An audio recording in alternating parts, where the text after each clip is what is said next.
Là, elle est en train de gommer la peau. Les gommages nous permettent d'enlever toutes les impuretés, les cellules mortes, tenant compte que notre peau régénère chaque 21 jours. Après le démaquillage et les gommages, maintenant on passe au vapeur d'ozone. C'est vrai que c'est un peu chaud, mais c'est de la chaleur supportable, n'est-ce pas? Maintenant on va passer aux extractions de comédon. Enlever tous les excès de sébum, les points noirs.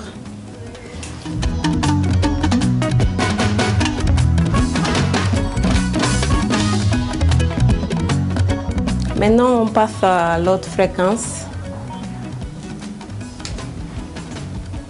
L'autre fréquence nous permet de resserrer les pores, cicatriser, oxygéner.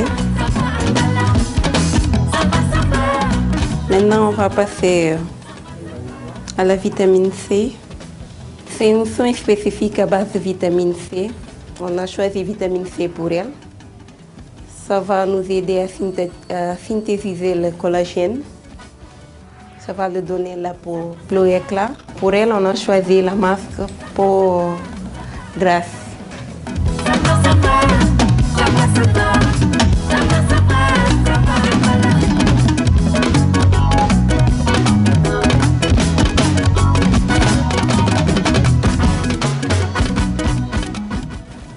On finalise les soins toujours avec le protecteur solaire.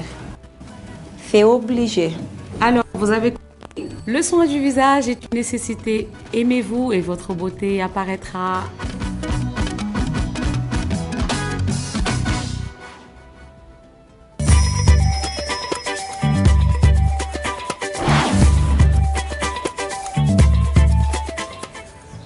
Alors, j'espère que vous avez compris et vous avez aimé aussi le soin Bima Diok, Bima len defal tay. Mais du coup, quand même, je remercie l'équipe de Bella Vista et Bijou aussi, je lui fais un clin d'œil ndax xam naa ne yeewu na dañu seetaan.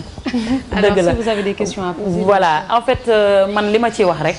dafa am yoo xamante ne tamit il faut soin du visage la. C'est pas à la portée de tout le monde. Est-ce que am nga yeneen benn alternative boo xamante ne pour ñu toog di seetaan ak yooyu ay affaires yoo leen may. Dëgg la au fait loolu aussi Kebs ba ma ko laajee dina ma neex. C'est vrai que nii niñ ko gisee ça fait plus professionnel parce que dañu dem ci benn institut de beauté. Mais le soin tout le monde peut le faire këram. C'est très simple. Déjà je peux donner je sais pas un petit benn petite astuce bu simple boo xamante ne parce que normalement le soin du visage dafa am 3 étapes yoo xamante ne c'est très important. Il faut déjà se démaquiller, il faut faire un gommage et il faut faire un masque. Donc képp koo xamante ne yaa ngi dem marché tu peux prendre du persil nga mélanger ko nga tremper ko ci ndox bu tiède boo paree segg ko ça tu peux l'utiliser comme démaquillant parce que baax na ci ay taches noires et puis day nettoyer day purifier. Donc si on veut passer au gommage c'est très simple mun nga jënd sa sachet sucre en poudre et tu mélanges avec une cuillerée d'huile d'amande douce nga mélanger ko et après tu peux l'appliquer sur ton visage pendant 5 minutes loolu mun na nekk de gommage. C'est simple, voilà c'est simple et c'est pas cher mais quand même pour le gommage je tiens à préciser que avant de le faire il serait bu fekkee la personne est diabétique il serait préférable que mu demander à son diabétologue qui koy suivre pour mu xool ba xam parce que il faut tenir compte de la teneur en sucre. Voilà. Absolument. Et pour le masque ça va être très rapide pour ndoxu buy boo demee marché jënd sa buy donc am na ay sachet poudre yoo xamante ne on te le vend à 50 francs. tu y rajoutes voilà on apprend des choses. dëgg la et tu y rajoutes de l'eau tiède parce que utax ma taamu ci ndox bu tiède wala bu tàng c'est pour tuer toutes les bactéries ba nga xamante ne du am benn microbe tu l'appliques sur ton visage pendant 10 à 15 minutes loolu c'est un masque et c'est un masque aussi pour peau grasse. Donc soin du visage ñëpp mën nañ ko def quoi. Mais soin yi ban fréquence lañ ko war a mën a def combien de fois par mois wala par semaine. Voilà au fait tu vois soin bu nekk ça dépend au type de peau qu'on a. On a plusieurs types de peau xam naa ne comme temps bi dafa gàtt je viendrai ci yeneen bés ay kii yu bare mais là je vais prendre comme par exemple une peau grasse parce que moo sonal ñëpp comme par exemple ku mel ni Astou Mbène wala Dorine Astou Mbène man je l'appelle personnellement Astel comme tubaab la donc Dodo aussi pareil elles ont une peau grasse ñoom il est conseillé de faire un soin du visage 4 fois dans le mois ce qui veut dire une fois par semaine nga def un soin bu normal dina la jàppale. parce que fréquence bi aussi daf ci am solo surtout wàllu gommage. doon chaque jour la nit war a gommer kanamam. sinon et puis aussi irritation nga xam aussi nan nga koy doser. man loolu laa bëggoon xam parce que aussi bu ñu ne la pëndaxu buy. mun nga ñëw est-ce que dafa war a dang wala dafa war a. non. voilà en fait nan la war a mel quoi. le mélange il doit être onctueux mooy mélange boo xamante ne warul dang te warul ndoxe. il faut nga mun doser. donc beneen yoon je pense que je ferai un truc même boo xam ne dañ koy filmer pour pouvoir montrer aux téléspectateurs comment on doit faire un masque à base de bouillie. moytu ko lekk nag sa genre yi parce que ci buy bi la focaliser wu. merci beaucoup Mado en tout cas xam naa ne dina amal njëriñ ñi nga xamante ne ñoom ñooy seetaan. parce que tamit gars yi boo amulee xaalis aussi di nga mën a du tere nga mën a toppatoo sa kanam ndax persil bi mu wax. foog naa ne takk bi yomb na. buy bi mu wax c'est à la portée de tous. kon Mado on te remercie te foog naa ne njëriñ rek a ci ne ndax lu ñuy gën a di xuus di gën a dem ci bis yi di ñu gën a indil yeneen feem yoo xam ne day tax ngay gën a taaru. taar boo xamante ne day sax rek. Fati yow it également je pense que chaque jour bu ñu ñëwee rek di nga ñu indil loo xam ne lu utile la loo xam ne dina amal njëriñ ñi di taamu lii di télévision Futurs Médias. Bijou fi ñu toll nii na dañuy jàll ci c'est pas sérieux laataa ñoom ñuy tàggatoo ñu seetaani c'est pas sérieux tonton Aada si la mujjël relax la ñu wax détente dans la joie et la bonne humeur c'est l'émission Yeewu Leen ñu seetaan ko dellu si waat c'est pas sérieux.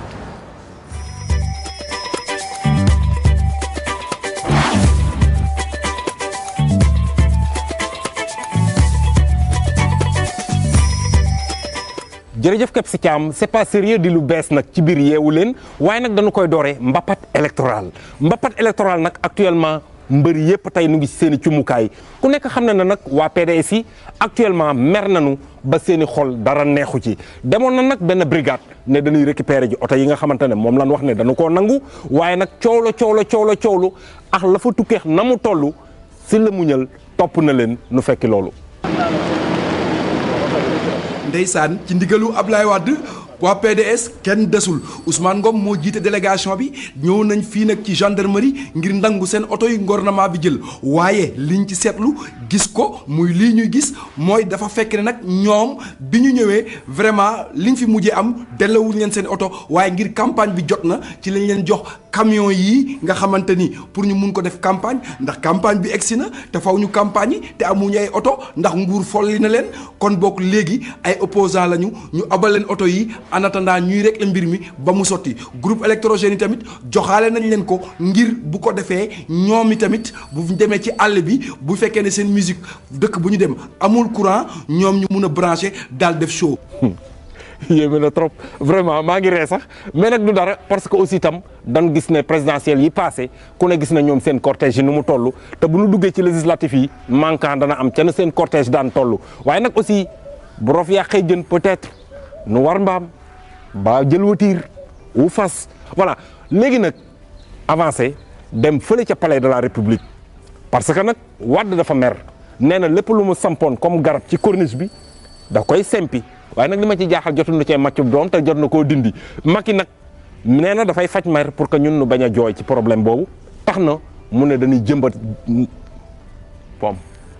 fii au Sénégal mais nag démentir mu ko de mais pomme mun na fa sax de d'après comme li ñu dégg comme information mais li ñu mën a jàpp daal fi mu nekk nii moom mooy Macky sampal nanu pomme pour que sénégalais yi bu ñu xëyee di lekk pomme parce que aussi fruit dafay defar kanam am na kanam yu bari yoo xamante ne dañoo déformé wu mais fruit baax na ci vraiment doy na waar lool nu fekki loolu. ginnaaw nag bi Abdoulaye Wade ne koko yi mu jëmbatoon ci Ndakaaru yëpp da koy dindi Macky Sall président bu bees bi moom it nee na day uti garabam moom nag garab yu spécial garabam bii muy planté garabu pomme la ndax nee na askan wi manqué nañu pomme te kenn mësta gis pomme ci Sénégal fu muy saxee dañ koy importer kon boog moom fas yéene na saxal ay garabu pomme ñii nag nga xamante ni ñii muy nuyu mooy ñi nga xamante ni ñoom la ñu tànn ngir garabu pomme yi ci quartier bu nekk buñ ko fa saxalee ñoom ñooy witti daal di koy séddale askan wi bu ko defee ñuy lekk pomme ni patron yi lekkee pomme bu weesoo loolu tamit sëriñ liñ ko digaloon ndax campagne bii ñu dugg bu keroogee ca assemblée nationale ñoom ñu dégg wiiw moo tax sëriñ digal ko bool bi mu raxasu bii mu ci raxasu mook ñi ànd ak moom premier ministre ak ministre de l'environnement bu ko defee ndox mi ñu sotti ko ci 14 régions Sénégal yi bu ko defee ñoom ñooy majoritaire ca assemblée nationale. ah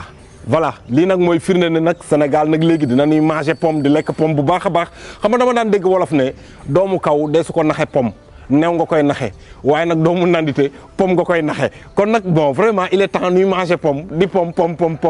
ba lépp doon ay pomme quoi léegi nag du ma def lu dul oo leen ci deuxième partie mais nii laay oowee sama invité merci léegi nag nu dalal gan gi sama waa ji je m'en fous ci askan wi sama ñu nekkul ci askan wi man boo bëggee mën a gisee ma bëgg a nekk député nekk foofu def pour askan wi sama ñu nekkul ci assemblée boobu man fukki at ak juróom maa ngi ni di liggéey xëyuma gontuma awma dara salaire ay millions fa laa ko jëlee dama bëgg a nekk député bu ko defee fay ko ay millions am appartement hôtel na député ma sama jabar am passeport diplomatique ma am passeport diplomatique sama passeport diplomatique bu ko defee sama jabar di def commerce comme tout le monde Dubaï Chine Japon Abidjan Gabon Angola Tataguine partout mu def bëgg loolu laa ci bëgg mais askan wi taxul may jóg oto yi 4x4 yu 1000 litres bon d'essence loolu et après voilà bu ngeen gisee nag fi mu nekk nii nu crypté kanam gi nëbb ko parce que aussi bëggul gars yi xàmmee ko mais nag nit la te nag bu ñëpp doxale woon ni dina baax parce que nëbbul boppam wax na ni mu mel ak la mu bëgg yéeneem parce que ku tam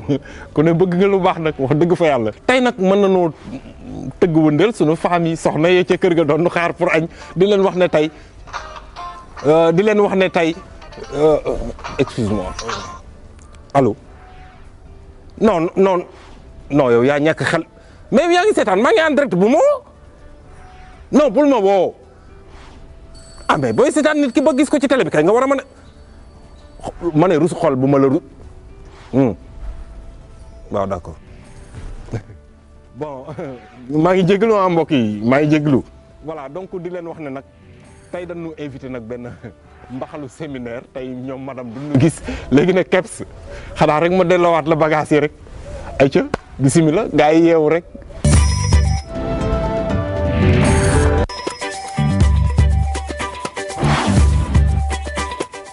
c'est pas sérieux ñii dañoo am talent lool moo tax muy tonton Aada ak Sylla Muñal mënuloo fexe ba duñ la reetaanloo ci suba teel bi parce que foog naa ne c'est pas sérieux bi tur bi wuyu na borom bu baax en tout cas ñu ngi leen di nuyu te kontaan nañ ci li nga xam ne defal nañu ko ils sont ñoom moom te nee nañ pom a xew man moom déjà voilà ci loolu laa bëggoon wax dafa mel ni pom bu mu wax moo xew moom la aligné ak veste bi waaw man xam nga lu ma ci gën a frappé seen kii bi parce que ñoom c'est vrai que humour la ñuy def mais dañ ciy jaaraale di lancer ay messages yu am solo parce que aussi parfois xam nga da ngay nekk ci télé di def ay direct affaire yi gars dañ lay gis rek la ne la yow laay gis ci télé bi gis nga lu mu ko def c'est pour montrer que ñeneen ñi buy def direct war nañu war a xam ne bon il travaille dëgg la muy wane ne lu réfléchi la du rek wàllum reetaan ci biir reetaan bi am na loo ci war a retenir loo xam ne am na solo donc ñoom itamit à chaque fois ñu ngi leen di jox rendez-vous ci yeewu leen muy tonton Aada ak Sylla Muñal ñu def liggéey bu am solo ñu dugal leen ci biir nee naa leen contenu am solo moom moo fi fas yéene am Khady on passe à quoi maintenant instant bi dañuy dem rek seeti père bu xar moom tamit xam naa ci reetaan yi la ñu mujjee continuer rek émission bi moom da ngay seetaan ñu informer la benn instant ñu reetaan loolu ba nga kontaan non Khady foog naa ne fi ñu toll ni yàkkamti nga reetaan moo tax ngay wax père bu xar mais sa quiz bi lañ lay laaj fi ñu toll nii waaw d'accord bàyyi ma def ko vite fait rek comme ça après ñu dem après quiz bi nag tey yomb na bu fekkee seetaan ngeen émission bi di ngeen am réponse bi ban mot lañ leen jàngal tey quel est le mot qu'on vous a fait découvrir plutôt excusez-moi aujourd'hui avec la rubrique Dico Perso vous avez découvert quel mot avec la rubrique Dico Perso boo leen xamee mot bi envoyé leen ko ci tfm yeewu leen @gmail.com di ngeen am cadeau yu neex yoo xam ne Khady ban cadeau lay doon nu ma ko wax jouer wax ma ban cadeau ndax ma jouer donc on a le droit de jouer non moom hors jeu la ñun bokkuñu ci jeu pour téléspectateur dama la bëggoon tour lëndëm je croyais que c'était ouvert à tout le monde mais bon puisque bokkuñu si bokk leen ci jeu bi waaye ñi ko seetaan daal boo leen seetaanee bu baax xam ngeen mot bi envoyé leen ma ko comme ça vous aurez des cadeaux waa Fouta yi seetaan leen waa Podor seetaan leen ngeen trouvé ko gagné ko neddoo ko bandam neddu ko bandam waaw boo ko féetale ci ay mbokkam noonu donc foog naa ne fi ñu toll nii nag Khady da ngay àggali rek ndax itam xanaa père bu xar yàkkamtee reetaan ma yàkkamti woon yàkkamti kafa gi rey ak père bu xar nga xam ne man daf may reetaan ba may waaj a dee moom rek lañ leen di andil ngeen xool ko comme ñoom tonton Adek si la mu ñeen am nañ luñ leen indil